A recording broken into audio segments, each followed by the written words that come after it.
Halo teman-teman, selamat datang kembali di Malaka Cinematic Podcast. Hari ini akan ada topik pembicaraan yang sangat menarik. Mungkin di antara teman-teman ada yang beberapa waktu lalu nonton film Oppenheimer dan terkagum-kagum ya dengan apa yang dilakukan oleh Joshua Oppenheimer dan teman-temannya yang melakukan riset tenaga atom ya, riset nuklir. Nah, di Indonesia sendiri sebetulnya nuklir itu bukanlah sesuatu yang asing ya, Pak. Dia pada tahun 50-an ketika masih masa Perang Dingin, pemerintah Indonesia itu punya semacam gairah untuk melakukan riset-riset tenaga atom. Dulu awalnya dibentuk Komisi Tenaga Atom, lalu tahun 58 beralih bentuk menjadi Batan. Nah, kali ini Malaka Podcast kedatangan orang yang sangat tepat untuk kita ajak bicara soal nuklir, soal atom, dan berbagai hal yang menyertainya. Jadi, mari kita sambut Bapak Muhammad Subekti, Direktur Fasilitas Ketenaganukliran ya Pak ya? Direktur Pengelolaan Fasilitas Ketenaganukliran. Selamat datang Pak di Malaka. Terima kasih. Terima kasih. Jadi mungkin buat awalan Pak ya, nuklir ini kan di benak masyarakat Indonesia tuh mungkin masih dipenuhi misteri gitu Pak. Banyak hal yang kita taunya tuh semacam mitos, semacam miskonsepsi mungkin kalau dari sisi Bapak yang memang mendalami ini.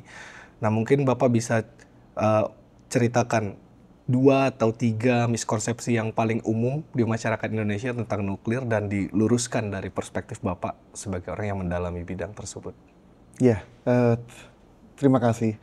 Yang pertama mungkin kita bisa langsung ke inti pokok. Banyak miskonsepsi bahwa kita merasa aman dari nuklir.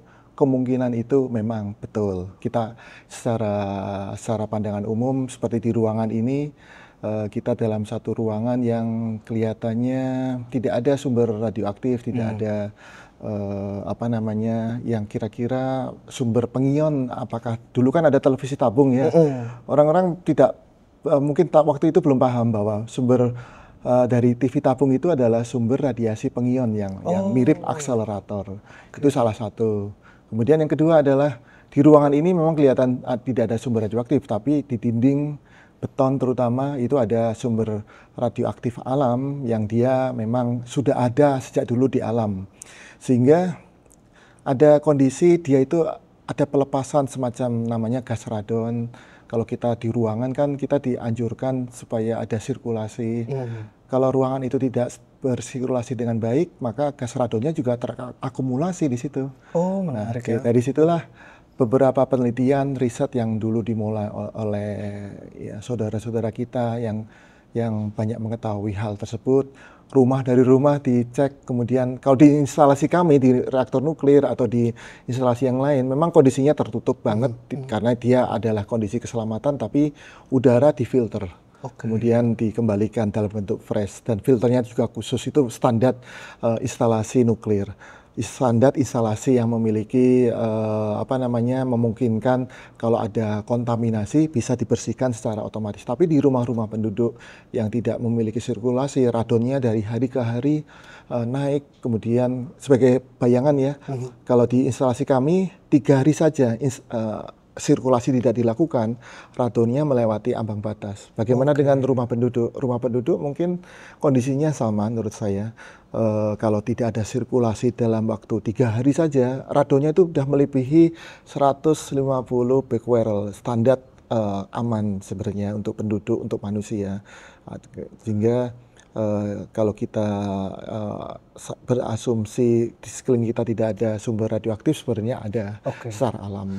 Yang ketiga, Mas tadi inginnya ada 3. Itu setiap hari kita itu makan sumber radioaktif juga. Di pisang ada 70 becquerel per buah.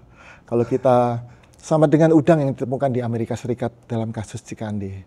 Sama kalau kita makan 3 pisang maka 210 becquerel. Itu nilai yang masih aman sih, jauh di bawah ambang batas. Itu kandungannya memang secara alami ada di situ ya? Secara alam. Kalau yang kayak buah, sayur itu kan sekarang banyak yang udah dipoles dengan rekayasa genetik, itu berdampak nggak Pak ke untuk buah buatan yang direkayasa? Saya pikir kita, kalau saya bukan ahli di bidang itu ya, saya tentu masih terlalu dini Oke. menyampaikan seperti itu. Oke. Kalaupun ada, saya pikir tidak sama dengan yang alam buatan yang lain, saya pikir. Oke. Tapi dari sisi kimia dan biologi beda Oke. sifatnya. Iya. Tapi poinnya memang meskipun kita tidak begitu memahami perkara nuklir, tapi di sekitar kita sendiri itu memang ada radioaktif, Pak ya. Betul, betul. Sehari-hari gitu. Betul. Itu dampaknya apa, Pak? Kalau tadi saya tertarik banget Bapak bilang rumah penduduk yang sirkulasinya tidak lancar, lalu gas radon menumpuk. Itu dalam jangka waktu berapa lama akan menghasilkan dampak seperti apa, Pak? Iya, dampak itu bisa timbul di diri manusia, siapapun, Mas, kemudian orang lain, tentu ambang batasnya beda. Betul. Tapi ambang batas yang dimaksud itu adalah kombinasi, bukan nuklir saja. Kita kan menerima dampak dari kimia juga, dari udara yang kurang sehat, misalnya di luar ada asap, kemudian juga ada efek biologi yang lain, yang semua berkombinasi dengan efek nuklir juga bisa menimbulkan dampak kerusakan minimum satu kromosom atau satu sel darah. Nanti kalau itu ditindaklanjuti kita tidak bisa recovery dengan baik. Nah, recovery dari setiap orang beda-beda. Kalau kita recovery-nya baik, tentu tidak ada dampak. Kalau kita recovery-nya kurang bagus, dia dari satu sel darah berkembang, akhirnya terakumulasi selama bertahun-tahun, mungkin itu bisa menjadi suatu gejala kanker misalnya. Itu yang mungkin yang paling ditakutkan. Tetapi sel ya. untuk menghancurkan sel kanker bisa dilakukan dengan cara yang sama, dengan cara radiasi, Kemoterapi dengan ada kemoterapi, brachyterapi, bahkan mungkin cara yang simpel, nggak perlu sampai menggunakan aplikasi nuklir, cukup dengan operasi, itu bisa juga. Benar. Masih soal miskonsepsi, Pak. Kalau di masyarakat itu kan kadang-kadang ada anak yang ingin sekolah teknik nuklir, lalu orang-orang di sekitarnya, Pak D-nya atau tantenya bilang, jangan, nanti kamu jadi nggak subur ya. Gitu. Nah, kalau Bapak sendiri ngelihatnya apakah itu tergolong ke mitos atau sesuatu yang mengandung kebenaran tuh, Pak? Iya, itu yang saya alami sejak SMA lulus, kemudian dapat juga peringatan itu, Pak, ya? Iya, teman-teman langsung mengatakan, aduh takut mandul. Saudara saya juga begitu bilangnya. Alhamdulillah saya punya 2 anak, teman-teman saya juga. Tapi bukan berarti, kan kita harus hati-hati ya di dalam bekerja bukan hanya belajar, tapi kita bekerja di instalasi nuklir, tentu ada peraturan yang sangat strict banget. Kita ada batas-batas, kalau memang ada kondisi kontaminasi, kita memberi tanda. Ada banyak rambu-rambu dan juga standarisasi di dalam budaya keselamatan, budaya keamanan, dan ada istilah baru safeguard. Safeguard itu maksudnya kita lebih hati-hati ke dalam bahan-bahan yang bisa dimanfaatkan kalau kita itu berkembang menjadi suatu ancaman. Misalnya safeguard diinterpretasikan kita harus hati-hati dengan bahan uranium, plutonium, utamanya bahan nuklir, bukan bahan radioaktif yang umum. Jadi kenapa ada istilah khusus keselamatan itu semuanya tentang radioaktif, tentang bahan nuklir juga, keamanan itu semuanya, semakin tinggi bahan nuklirnya, semakin tinggi bahan radioaktifnya, maka pengamanannya juga lebih banyak. Kemudian ada safeguard, ada suatu protokol-protokol di dalamnya yang kita harus menerapkan, bahkan kita baru mempelajari bagaimana memanfaatkan itu aja kita harus declare. Itu etik, semacam etik, istilahnya protokol tambahan di dunia ini. Kita harus lapor kepada, menyampaikan, mendeklarasikan bahwa kita sedang rencana mengembangkan bahan nuklir untuk uranium untuk keperluan energi misalnya. Itu harus declare, apalagi menggunakan untuk yang bukan damai. Itu suatu kalau sudah ketahuan, tentu seperti halnya negara-negara lain yang pernah melakukan hal itu, ada semacam impact ya, dampak secara politik maupun dampak ekonomi juga. Nah, ini menarik nih Bapak ngomongin politik dan ekonomi. Saya tuh tertarik juga karena nuklir itu salah satu bidang yang irisannya sangat banyak, Pak ya, dengan bidang-bidang lain di masyarakat gitu ya. Dia ada aspek politiknya, ada aspek ekonomi, ada aspek ketahanan energi segala macam. Jadi stakeholdersnya itu banyak sekali sepertinya, Pak. Nah, bagaimana pengalaman Bapak sebagai seorang peneliti nuklir dan sekarang juga menjabat sebagai kepala pengelolaan fasilitas dalam menavigasi sekian banyak kepentingan yang melingkupi perkara nuklir ini, Pak. Iya, tentu sangat sulit sekali. Kita tiba-tiba secara mendadak saya mendapatkan tantangan untuk menjabat, waktu dulu masih menjadi pejabat sementara, kemudian terus menjadi pejabat tetap. Kepentingan-kepentingan dari berbagai pihak tentu punya maksud dan tujuan, dan semuanya kita harus memanage dengan baik. Bagaimana kita bisa istilahnya kalau ibu bapak teman-teman semuanya itu kita pengen membahagiakan semua orang. Ya, cita-citanya tuh, Pak, ya. Dan disitulah kita pakai semacam apa namanya,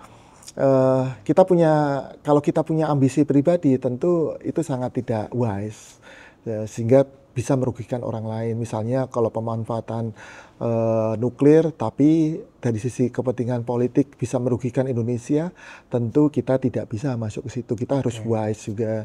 Kita harus membahagiakan negara tetangga kita. Kalau kita mau bikin suatu fasilitas yang mengancam negara lain, tentu kita harus mendeklar dulu, kemudian mendiskusikan dengan mereka. Ada dampak politik, dampak impact yang saya sampaikan tadi. Saya pikir tidak hanya nuklir, dari sisi ilmu yang lain juga sama penerapan. Kita tidak hanya nuklir tidak berdiri sendiri di sini. Kita berdiri bersama dengan seluruh komponen kekuatan di negara ini menurut saya ya. Dari sisi komputasi, dari sisi material maju, dari sisi teman-teman yang bekerja, belajar, dan juga bahkan mengendalikan fasilitas-fasilitas yang mungkin secara bersama-sama kita harus bersinergi untuk tujuan nasional tentunya. Ada tuntutan interdisipliner, Pak, ya. Selama menjadi direktur, kami tentu banyak berhubungan dengan, kalau di internasional, kami berhubungan dengan badan semacam setingkat United Nation seperti IAEA, kemudian juga di situ, di forum itu, kami juga ditemani Bapeten dengan stakeholder yang lain, ESDM, juga Dewan Energi, kemudian bertemu dengan mitra-mitra banyak yang ingin investasi di Indonesia juga, tapi banyak juga yang merasa kita perlu lebih ketat diawasi. Itu juga kita harus wise, kita harus open, karena kita butuh mereka juga, ya kan? Lebih berat mana, Pak? Bertemu materi radioaktif atau bertemu pejabat tinggi internasional, Pak? Ya, dua-duanya jadi passion buat saya ya. Saya juga periset peneliti yang suka banget bekerja menggunakan objek radioaktif. Tapi begitu ketemu dengan stakeholder, politisi, kemudian bahkan pejabat-pejabat, profesor yang punya kepentingan untuk negaranya, misalnya dari Amerika Serikat, menekankan ke Indonesia hal-hal tertentu, itu suatu tantangan juga buat saya yang ada seninya juga. Di situ yang menarik, kita harus memahami, menyelami, kemudian bekerja sama dengan Kemenlu, kemudian kami juga biasanya kalau meeting-meeting dengan negara-negara besar seperti Department of Energy United States itu sering juga datang ke kami. Kami didampingi oleh pihak-pihak yang kompeten, sehingga saya bisa memutuskan atau membuat suatu arah atau pola yang mungkin intinya membahagiakan semua orang. Itu yang sebenarnya paling sulit, tapi disitulah tantangan yang sebenarnya kita. Begitu semua bahagia, maka kepentingan kita nasional tentu bisa difasilitasi juga untuk mengarah ke sana. Tapi kalau kita punya kepentingan nasional yang sangat besar, tidak bisa diterima oleh negara lain, juga suatu kerugian juga buat kita. Karena kita akan pasti ditentang, pasti di forum yang lain akan dipersulit. Itu suatu hal yang normal menurut saya. Ya, dalam diplomasi nuklir selalu terjadi. Nah, karena nuklir ini potensinya sangat banyak, potensi manfaatnya, pemanfaatannya. Biasanya kan pemerintah itu memilih fokus ya, Pak, ya. Nah, kalau pemerintahan kita yang sekarang itu fokusnya apa, Pak, terkait penelitian dan pengembangan nuklir? Saya pikir Pak Prabowo sudah memberi sinyal yang sangat jelas begitu beliau baru menjabat, datang ke Rusia, terus ingin membangun suatu energi yang besar sekali, yaitu mengarah ke kemungkinan akan mengarah ke pemanfaatan energi nuklir. Memang harusnya sudah saatnya dari dulu kita menurut saya memanfaatkan energi nuklir, karena dulu mungkin sangat murah sekali karena masih generasi 1, generasi 2 PLTN itu harganya sama dengan PLTU zaman sekarang. Oh iya. Tetapi begitu semakin kini sejak kejadian Chernobyl, sejak kejadian beberapa kecelakaan bahkan terakhir Fukushima, akhirnya semua periset, semua pejabat maupun pihak yang berkepentingan berusaha membuat hal yang lebih aman, lebih selamat, sehingga harga teknologi makin mahal. Iya. Tapi di situ ada nilai ekonomi yang berkepentingan kan banyak sekali. Betul. Ada yang siapapun bisa kontribusi membuat teknologi pengamanan, teknologi instrumentasi, komputasi, kemudian sensor, dan itu mendukung ke keselamatan PLTN. Dan tentu harganya mahal itu dibayar dengan jumlah penduduk yang harus diberi makan, jumlah penduduk yang bekerja di situ, lapangan kerja bahasa itunya. Iya, Tapi kalau di teman-teman yang di masyarakat lebih pahamnya itu jumlah keluarga yang harus diberi makan. Itu kan penting banget kita sebagai bangsa memberikan kesempatan kerja kepada semuanya, tidak hanya nuklir yang bekerja paling hanya 10. Saya mungkin bagian kecil dari nuklir, tapi di tataran sekelilingnya ada orang konstruksi untuk bagian sipil, sama dengan sipilnya bisa dikatakan ya beda standarnya dengan bangun rumah, tapi yang bangun bisa dilatih, bisa hingga memberi kesempatan dia karir sebagai seorang tukang, dari tukang rumah menjadi meningkat tukang apartemen, menjadi tukang gedung, akhirnya tukang PLTN instalasi.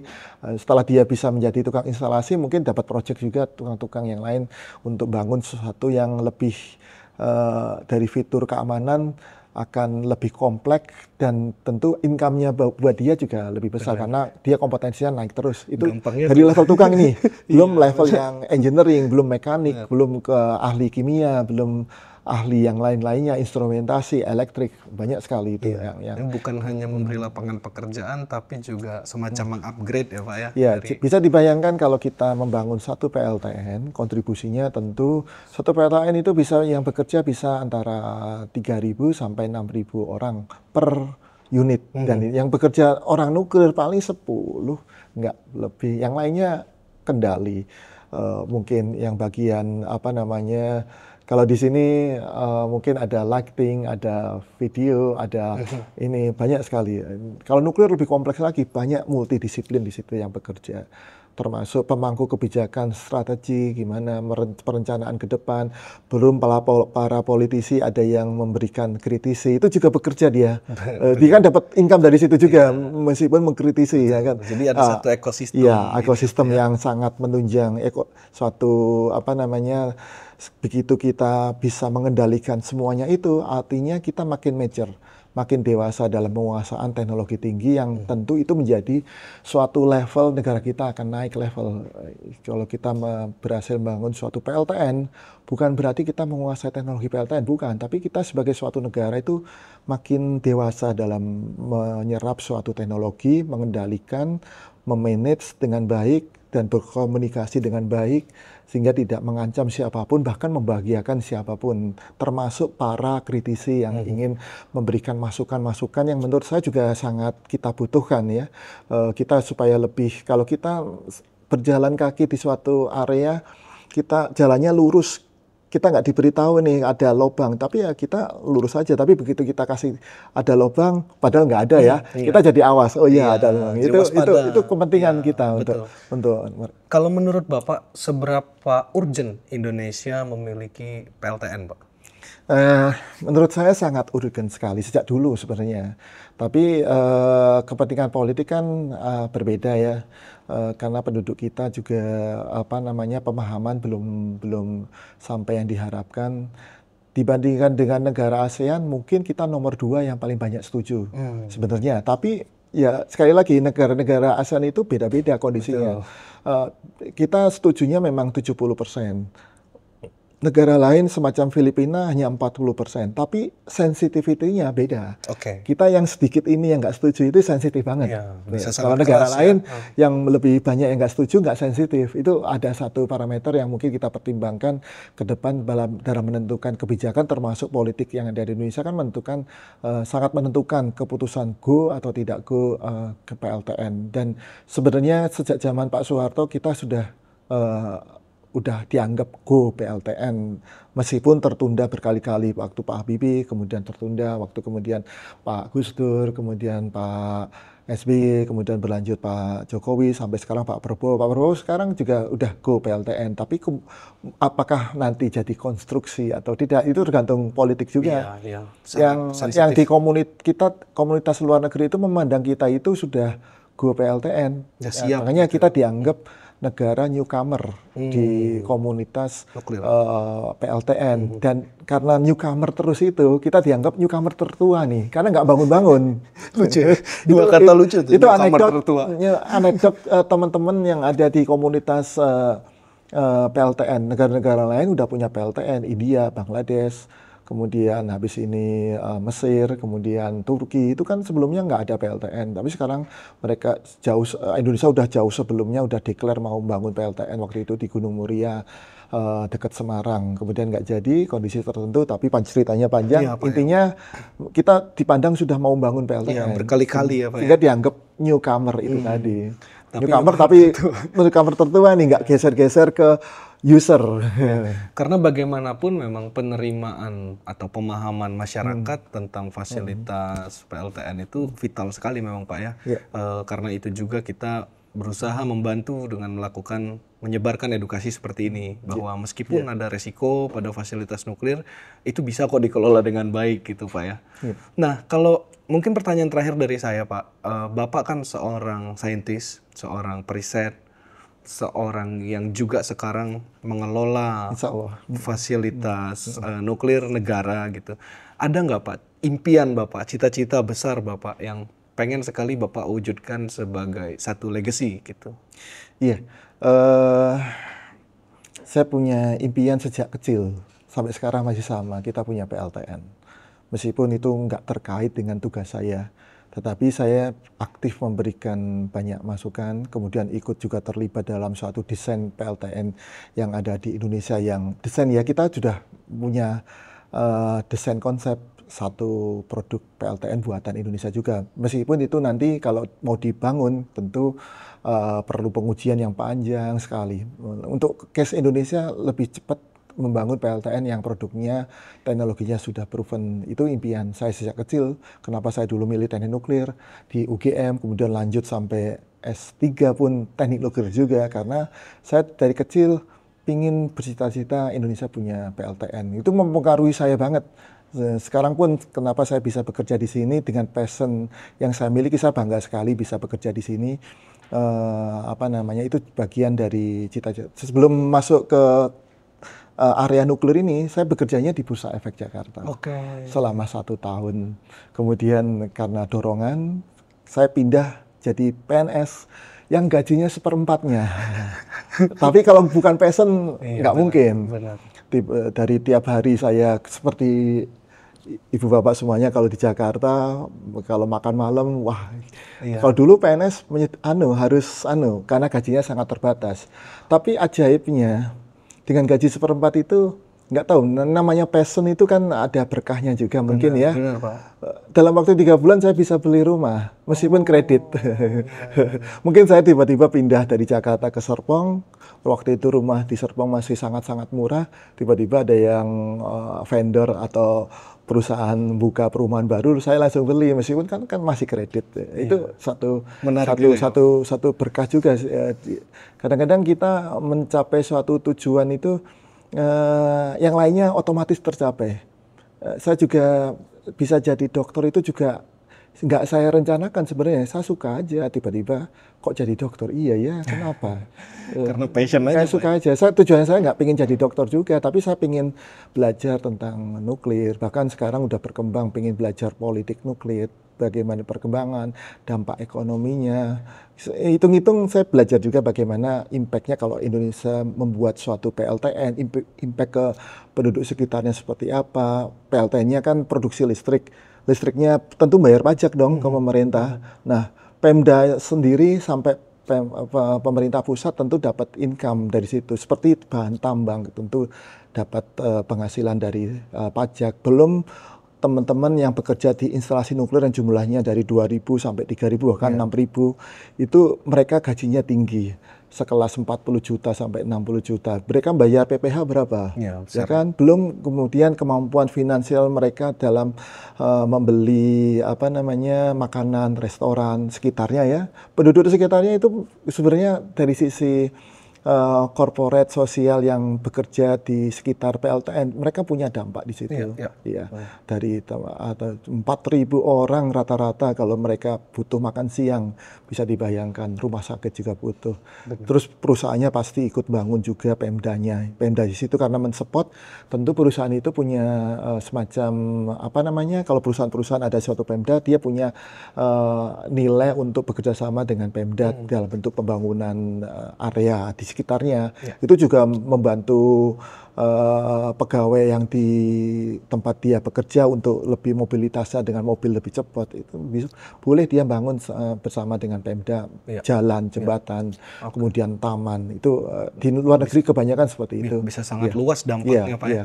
Terakhir buat penutup mungkin Pak, apa tuh Pak satu momen atau bacaan atau tontonan yang bikin Bapak sedemikian jatuh cintanya sama penelitian nuklir sehingga tadi Bapak bilang rela bersusah payah dari karir yang cukup oke di Bursa Efek lalu pindah. Momennya apa Pak yang menjadi titik balik? Iya, pada zaman dulu belum ada movie yang terkait dengan hal itu ya. Saya banyak membaca media massa, koran, kemudian buku. Dari situ saya mulai komik juga masih sudah ada waktu itu. Komik apa tuh Pak? Ya komik yang anak-anak sih. Oh ya. Tapi ada satu momen waktu itu ada case di koran Jawa Pos, apa namanya insinyur atau dokter nuklir Indonesia, ya, namanya almarhum Pak Iwan Kurniawan. Beliau anti nuklir loh ya. Itu jadi apa namanya jadi titik balik saya harus belajar nuklir.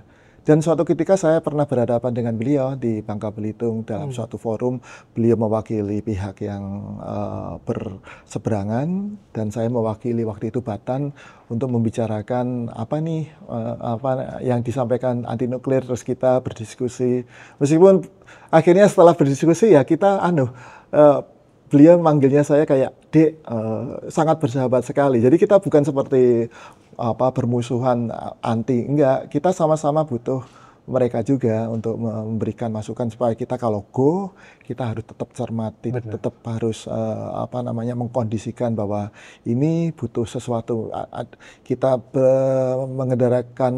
mengendarai mobil maupun motor di jalan pun ada resiko juga kematian dan jumlah kecelakaan puluhan ribu menurut saya. Apalagi jadi dari sisi nuklir, dari sisi kematian menurut saya juga debatable ya. Menurut saya sangat-sangat kecil dibandingkan pembangkit listrik yang lain yang pernah kecelakaan. Makanya nuklir itu kalau kita hidup di lingkungan kita sudah ada semuanya. Kemudian dari sisi resiko bisa dari mana aja. Kalau kemungkinan suspeknya cancer disebabkan oleh nuklir juga debatable juga, karena masing-masing punya ambang beda-beda dan bisa dari biologi, kombinasi semuanya bisa. Itu yang membuat saya mempelajari nuklir, akhirnya nambah juga belajar kimia, belajar biologi juga. Banyak kita dengan era sekarang bacaan kita banyak dari sudah transparan banget. Paling mudah lihat movie.